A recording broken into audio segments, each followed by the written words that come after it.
ప్రముఖ కన్నడ నటి కర్ణాటక బీజేపీ నాయకురాలు మాళవిక అవినాష్ సమస్యలో చిక్కుకుంది. ఇతరులకు ఫోన్ చేసి బెదిరించినందుకు, అసభ్యకర మెసేజ్లు పంపుతూ ఇబ్బందులు పెడుతుందంటూ టెలికాం రెగ్యులేటరీ అథారిటీ సంస్థ ఆమె సిమ్ను డీయాక్టివేట్ చేసింది. ఇప్పుడు ఈ అంశం సర్వత్రా చర్చనీయాంశమైంది. ఈ విషయమై ముంబై పోలీస్ స్టేషన్లో ఫిర్యాదు అందడంతో ఆమెను అరెస్ట్ చేయడానికి రంగం సిద్ధం చేసుకున్నారు. అసలు విషయానికి వస్తే, మాళవిక అవినాష్ 3.5 దశాబ్దాలుగా కన్నడ, తమిళ్ సినిమాలలో హీరోయిన్గా, క్యారెక్టర్ ఆర్టిస్ట్గా మంచి పేరు సంపాదించింది. కేజీఎఫ్ చాప్టర్ 1-2లో జర్నలిస్ట్ పాత్రతో ఆమె దేశవ్యాప్తంగా మరింత పేరు గడించింది.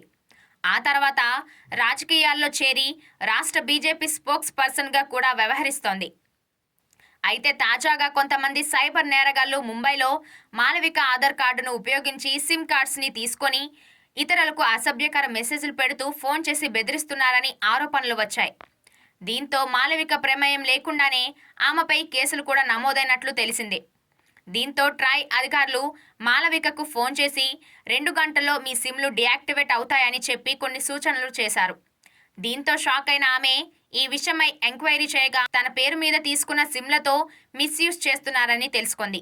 వెంటనే ముంబై పోలీసులను ఫోన్లో సంప్రదించగా వారు స్వయంగా వచ్చి ఫిర్యాదు చేయాలని చెప్పారు. అయితే నేను అక్కడికి రాలేనని తెలిపి స్కైప్లో వీడియో కాల్ ద్వారా తన స్టేట్మెంట్ ఇచ్చింది. దీంతో ఈ విషయం వెలుగులోకి వచ్చి వార్తల్లో నిలిచింది. ఈ సందర్భంగా మాళవిక మాట్లాడుతూ సైబర్ నేరాల విషయంలో ప్రజలంతా అప్రమత్తంగా ఉండాలని కోరారు.